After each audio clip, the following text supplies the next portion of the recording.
So it's a great pleasure, of course, to be here. So as you heard, my name is Romaric Duvignau. I come from France, but I live here in Gothenburg, actually, the second city, so not Stockholm. As you can see, I'm assistant professor in Chalmers, so the university in Gothenburg. Enough about me now, about some interesting thing. So I will start the talk actually by kind of a story. Imagine you are at your favorite cafe, right? The first thing you do, perhaps, might be logging, like getting internet with the cafe Wi-Fi. So you go to the hotspot of the cafe, let's say, and the cafe is Starbucks, and the password is password. So I have to precise, I already gave this talk, and I changed the password this time because it's security conference, so I put a stronger password this time. Okay, you log in on the Wi-Fi.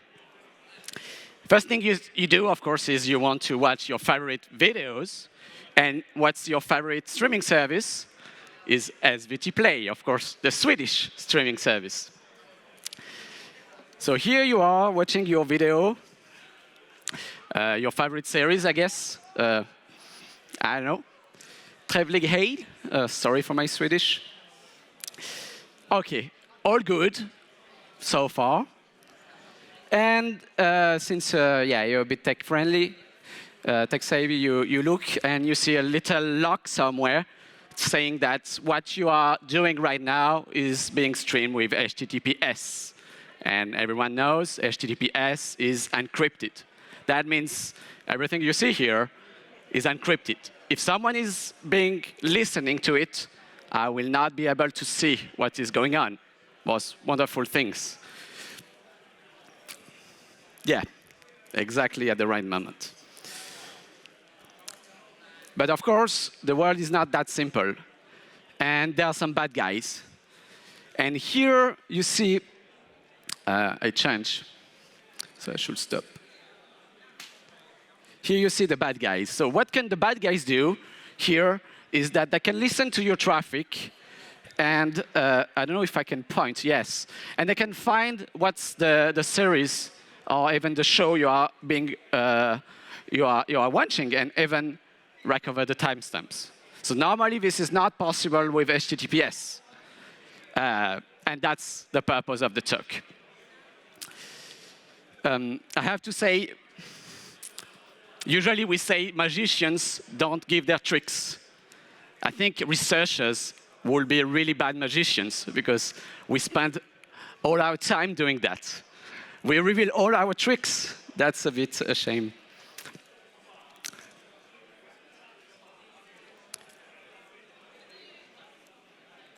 Yeah, the slides.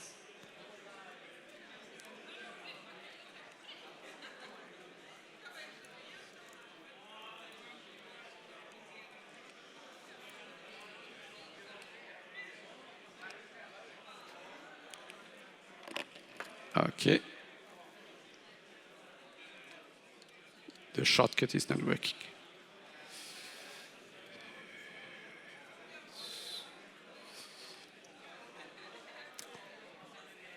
No. Okay.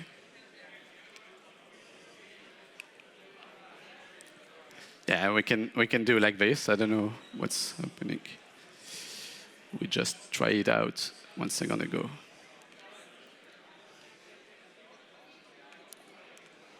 Yep. Okay, let's try to understand how this is possible. So first I have to say a bit of advertisement for a great group of students that I supervised last term. And what I will present today, basically, it's their work in the terms of they have been the one coded it. I've been supervising, and they did a great job, and they made this thing working. So let's recall first HTTPS. So just the basics. Okay, take the data. It uses TLS, so it means everything is encrypted. That means, in particular, the HTTP header where you find, for example, the URLs, the things you are in your address bar, for example. So that will be an obvious way to find the video. But this is encrypted. And everything else, the data part, is also encrypted. So you don't see the video. Though, it does not protect the network layer information. So that is the IP addresses of the server you are communicating with. You can see them. You can see it. And it does not protect the payload of the packets. If someone is listening to the network, I can see, OK, those packets have this size. And that's exactly the kind of information we can exploit to retrieve the videos that you are watching. Second part, Dash protocol. So the Dash protocol, dynamic adaptive streaming over HTTP, is one of the popular protocols to stream data over the internet for video streaming. And the basic of it is that it's adaptive. It will adapt the rate at which it downloads content to your bandwidth. So it means if your bandwidth decreases, it will send you video content in a lower quality. If it increases, the opposite. And this is why in services like SVT Play, but the same works on Netflix, for example, you don't have a quality. You don't choose your quality yourself. This is automatically done by this protocol. How does it work? It's simple. It just divides the video in smaller chunks, usually like a few seconds long, between 2 and 15 seconds. And each chunk is encoded in different qualities. So different encoded for each chunk. And then when my bandwidth is decreasing, then I will just download a lower quality chunk. How do I know where to download all this information, all those chunks? That's where I use a manifest file. It's just a file that contains all this information. Typically, the servers that I need to contact to download the chunks, and what are the different qualities that I can have access to. So once you have the manifest file, everything is done by the client. The client will switch between the different servers, just picking the one with the quality that you want to use right now. So that's the adaptive part. And actually, that's also the weakness that we'll see that we can exploit this part. Third part, SVT Play. That's the service the attack was designed on. But we know that it's also working on Netflix because it uses the same protocol. A few words for those that don't know SVT Play. That's the streaming service. It's like the Swedish Netflix. No, I don't think so. It's hosted. It hosts 20,000 videos. It's provided by the Swedish national broadcaster SVT, and interesting for us, it uses Dash as default protocol to stream the videos. Usually, it divides the videos into 4 seconds chunks, and each chunk is then encoded in 5 qualities. Details. It uses its own CDN to host the videos and also external one. But those are details that we don't really care. What we care is that how can we make this attack possible? To make this attack possible, I showed at the beginning, so that means retrieving what is a video being watched right now. What we need is actually building a database of all the information about the segments that is hosted by SVT. And that's a very big bunch of information. And what will help us in the way to gather all this information is the manifest file, this thing that gather all information about one video. So once I have a manifest file of one video, I know what are the servers I need to contact to get the segments. And that's what we'll, again, exploit to build a database that will contain information about all segments of all videos of SVT. And that's a lot of segments. But first, let's do a small example of Bob trying to download a video, just to situate. So the first thing it does is, of course, it will browse SVT website. So that's usually contacting some servers in the cloud to retrieve the manifest file. Once we got the manifest file, then I can contact directly the CDN that are hosting the video. So all information is gathered in this manifest file.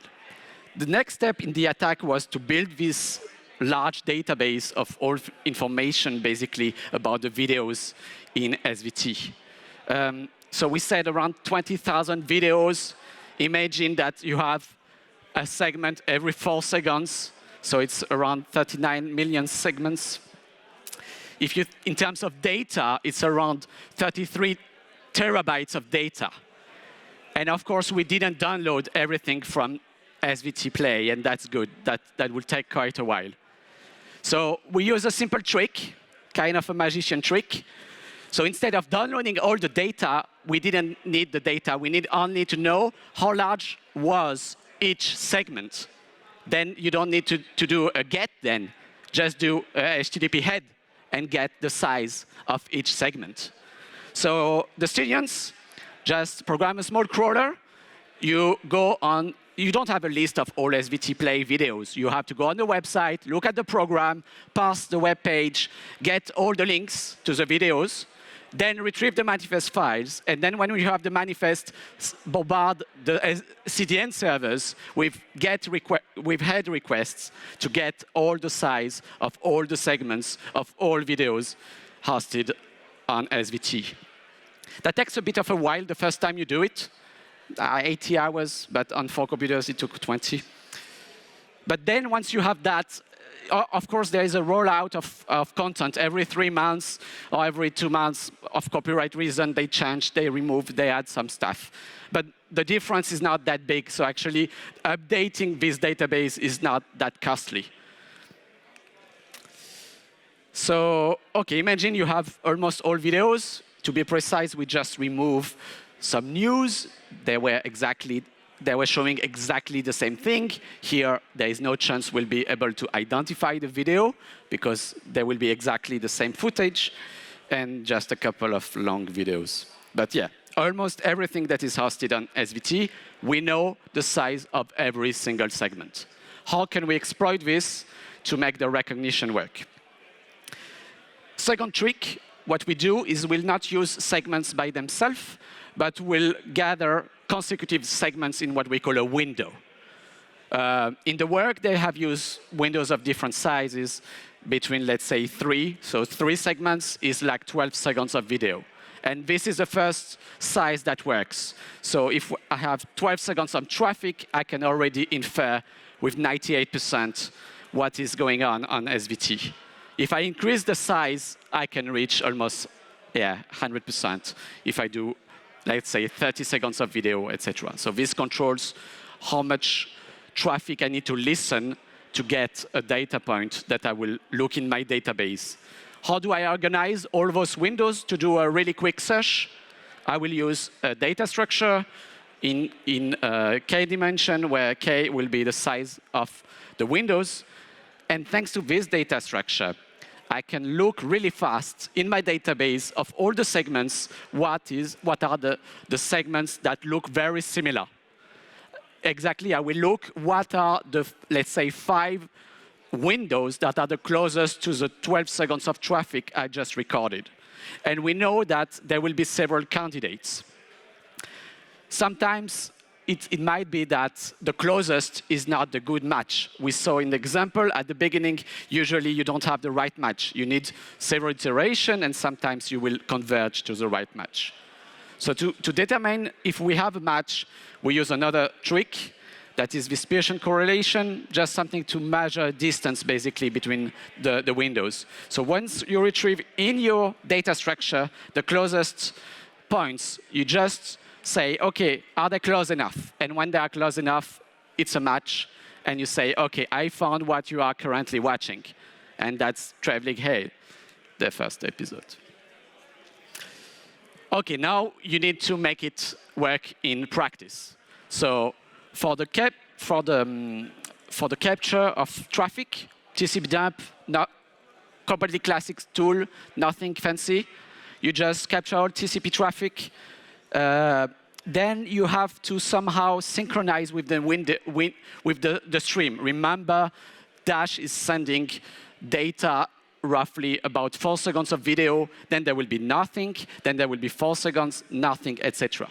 So the trick here will be to listen to the packet trace, listen to the traffic, and if you see a high burst and then a period with nothing, then you will say, okay, next time I will count how many bytes I receive within 4 seconds. And that will give me a segment size. And then I will do this 3 times, let's say. That will give me a window, and then I can look in my KD tree. Lots of tricks, actually. That's how magics work. So I have a demonstration, a video that I couldn't do here because it's with several computers.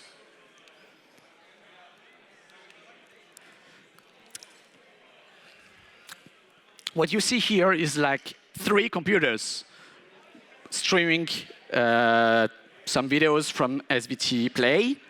And the students here, they run the KD tree, the identifier, and they can retrieve what is being watched on the 3. Those 3 are streaming traffic on a Wi-Fi network. So the students there have also implemented a nice web interface where you can actually see live what is going on the network. I just modify a bit their code so that I have the output in the console. I didn't like the web interface somehow. So here you have the 3 videos being identified. You see, I think they use a large window, so it took maybe 30 seconds.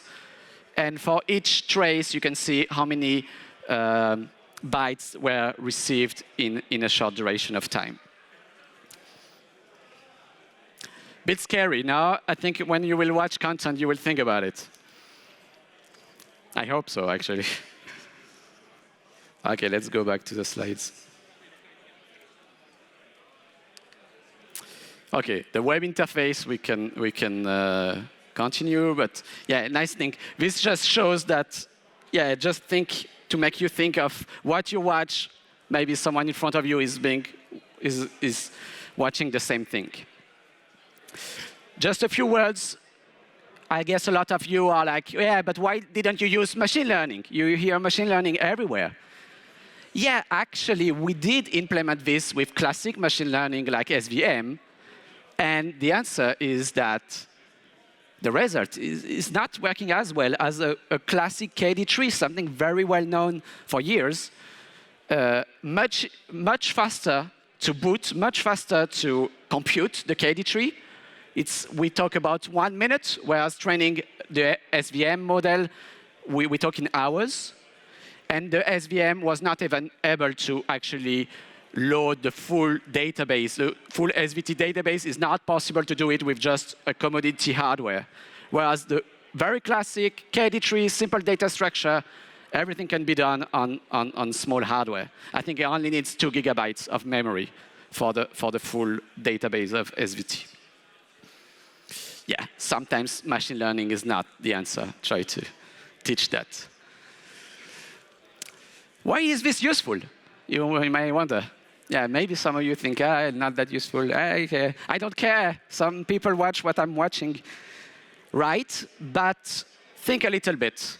Actually, if someone knows, it's like website fingerprinting. It's roughly the same kind of vulnerabilities. If someone knows what you are watching, then she or he can create attacks based on what you are watching. Typically, spear phishing attacks, where I will send you targeted emails. For example, because you like Beverly Hills, I will send you emails about that. But more likely about if you are looking for a job, I would send you job offers. And of course, the job offer will be malwares. And you will be less attentive to the emails because you thought that this didn't look like a spam, right? And the same if for website fingerprinting, you can see that you can retrieve someone's like medical records. This has been shown, etc. So the same with videos. You can retrieve a lot of information just if you know what kind of videos you are watching. Here, I would like also to mention another work I'm doing that will be published soon. And instead of only retrieving the video titles, we are also able to retrieve video genres, to classify the videos into categories. And we are doing this much faster, the titles, because the categories are larger. So this can be used, you can think, by good guys. For example, if you want to retrieve really fast, even over encrypted traffic, if, for example, Facebook videos are about terror attacks or something, or some illegal content. If you classify those videos, do this approach, even if it's encrypted, you can still match them, and you can still really fast have an answer. Of course, everything has like two sides. You can think this can also be used for restraining freedom of speech. If I can categorize videos as politically incorrect, I can even retrieve them over encrypted channels. Think about it. So to summarize what we've presented today, presented something working on SVT. I can tell you we made it work on Netflix also. We also tested with machine learning. Take-home message, not always the solution. Yeah, and then it's up to you to decide if it's nice to do some research on that. So of course, since I'm a researcher, I added slides for questions. And then I heard, no, but there are no questions here. I didn't know about that. But if you have any questions, I'm here. You can see me around. And there is a mic, so actually you can ask your questions now. And I have a special thanks to give to the 6 students that work on that project. Thank you very much.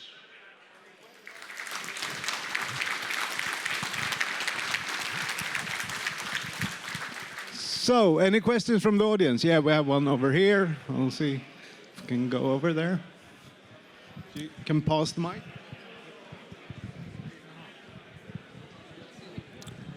Hello. Yeah, Works hi. good. Thank you. Very nice lecture. And my question is this. As a private person, I have unlimited internet. So does this mean it's much safer for me to always just use my own internet and not use the public Wi-Fi's? Can you repeat? I can't hear well here with the sound of the... I don't know, where is the... Okay. Yes. Can you hear me? Yes, it's covered by the sound over there. So as a private person, yes. Is it better for me to always use my own internet provider than using the Wi-Fi out? At all. In public areas? Good question. But actually, it has been proven that some of the attacks, not that large scale, can also be done on cellular networks. So basically, yeah, it could be an easy solution. I'm not using Wi-Fi, I'm safe, but actually you can do also some of those attacks on cellular networks. Basically, this is always a game of when the attack is considered like dangerous enough that they will start to say, okay, we have to rethink our protocols. We have maybe to harm a bit the performance to make it less vulnerable to those kind of attacks. So my advice would be, don't be worried of Wi-Fi, just connect. For now, it's not well known enough that they have changed their protocols, so they consider it's fine. After, it's up to you. Yes?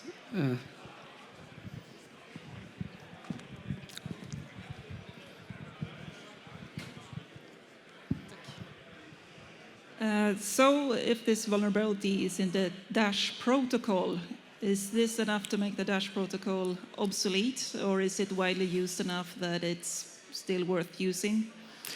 Okay, good question. I think Dash might become obsolete in the coming years. I mean, it was the main protocol, but Internet Explorer was the main browser. It doesn't exist anymore, right? So it's the Apple standard, actually, that is kind of, now it has been open, so now it's kind of taking over. So it might dash might disappear. Does that mean we will not have those attacks? Unfortunately, no. There are some works working on HLS, that's Apple's protocol. Also, the problem is really because videos, if you want to encode them and compress them, you need to do something variable bitrate. So you need to change the bitrate every second, let's say. So there is still a bit of inside videos, except if somehow you will compress them in constant bitrate. But that is not as efficient. So it's always a balance. Okay, thank you very much, and a big round of applause. Yeah.